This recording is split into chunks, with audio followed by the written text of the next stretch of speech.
बगुला और केकड़ा। एक वन प्रदेश में बहुत बड़ा तालाब था जिसमें नाना प्रकार के जीव, पक्षी, मछलियाँ, कछुए और केकड़े निवास करते थे। पास में ही एक बगुला रहता था जिसे परिश्रम करना बिल्कुल अच्छा नहीं लगता था। उसकी आंखें कमज़ोर हो गई थीं और मछलियाँ पकड़ना उसे खलता था। इसीलिए आलस्य के मारे वह प्रायः भूखा ही रहता था। वह एक टांग पर खड़ा दिन भर यही सोचता रहता था कि क्या उपाय किया जाए कि बिना हाथ पैर चलाए रोज भोजन मिलता रहे। उसे एक उपाय सूझा। वह बगुला तालाब के किनारे खड़ा हो गया और जोर जोर से रोने लगा। तभी एक केकड़ा उसके निकट आया और पूछने लगा, मामा क्या बात है? बगुले ने जोर से हिचकी ली और भर्राए गले से बोला, बेटा अब तक मैं बहुत मछलियों का शिकार कर चुका, अब यह पाप कार्य मैं और नहीं करूँगा, मेरी आत्मा जाग उठी है। केकड़ा बोला, मामा शिकार नहीं करोगे तो जीवित कैसे रहोगे?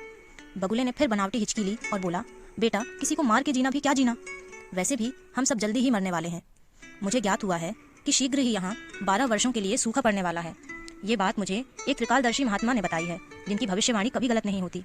केकड़े ने यह बात सभी जीव जंतुओं को बता दी।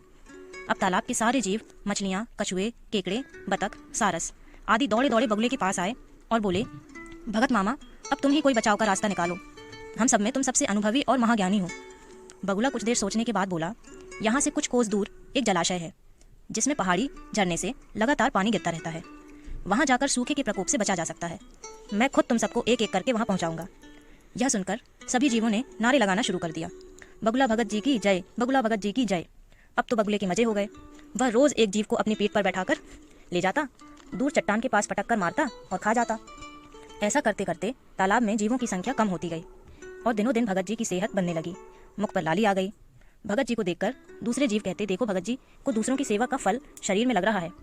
यह सब सुनकर बगुला भगत मन ही मन हंसता और सोचता कि दुनिया में कैसे कैसे मूर्ख जीव भरे पड़े हैं जो सबका विश्वास कर लेते हैं। बहुत दिनों तक यही क्रम चलता रहा। एक दिन केकड़े ने बगुले से बोला, मामा मुझे उस बड़े जलाशय में कब छोड़ोगे? बगुला भगत बोला, चलो मेरी पीठ पर बैठो, आज तुम्हारा ही नंबर लगा देते हैं।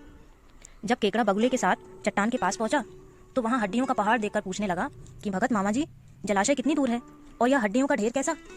बगुला ठां ठां करके जोर से हंसने लगा और बोला, यहाँ कोई जलाशय नहीं है, मैं तो सभी जीवों को यहाँ लाकर मारता हूँ और खा जाता हूँ, आज तो तू भी मरेगा। केकड़ा सारी बात समझ गया। उसने बगुले की पीठ पर बैठे बैठे अपने पंजों से दुष्ट बगुले की गर्दन जोर से दबाई जब तक कि बगुले के प्राण पखेरु उड़ नहीं गए। फिर केकड़ा बगुले भगत का कटा सिर लेकर तालाब के ओर लौटा और सभी जीवों को दुष्ट बगुले की सच्चाई बताई कि कैसे बगुले ने धोखा देकर कितने ही जीवों की जान ले ली। सीख, किसी भी की भी बातों पर आंख मूंदकर विश्वास नहीं करना चाहिए। केकड़े की तरह हमें भी मुसीबत में घबराने की जगह धीरज और बुद्धिमानी से काम लेना चाहिए। इसी के साथ यह कहानी समाप्त होती है। Thank you for watching.